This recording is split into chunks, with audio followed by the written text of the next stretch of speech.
ଆଶା ପିଲାମାନେ, ଆଜି ଆମେ ଦଶ ରଚନା ବଡ଼ଦିନ ବିଷୟରେ ଲେଖିବା।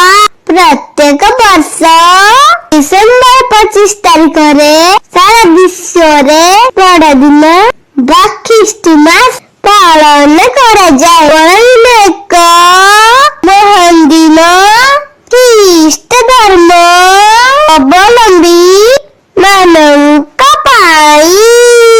ଏହି ଦିନରେ ଯୀଶୁ ଖ୍ରୀଷ୍ଟ ଜନ୍ମଗ୍ରହଣ କରିଥିଲେ। ଖ୍ରୀଷ୍ଟିଆନ ଧର୍ମାବଲମ୍ବୀଙ୍କ ମତରେ ପ୍ରଭୁ ଯୀଶୁ ପାପର ବିନାଶ ତଥା ଧର୍ମ ସଂସ୍ଥାପନ ପାଇଁ ଧରାଧାମରେ ଅବତରଣ କରିଥିଲେ। ଖ୍ରୀଷ୍ଟିଆନ ମାନେ ବଡ଼ଦିନଟିକୁ ବେଶ ଖୁସି ଭକ୍ତିର ସହ ପାଳନ କରନ୍ତି।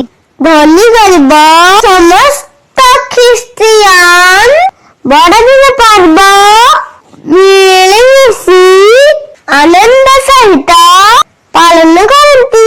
ଏହି ପର୍ବର ମୁଖ୍ୟ ଆକର୍ଷଣ ହେଉଛି ଖ୍ରୀଷ୍ଟମାସ ଟ୍ରି। ପାଇନ ଗଛର ଏକ ଡାଳକୁ କାଟି ସେହି ଡାଳମାନଙ୍କୁ ସୁନ୍ଦର ଭାବରେ ସଜାଯାଇ ଗୋଟିଏ ଜାଗାରେ ରଖାଯାଏ।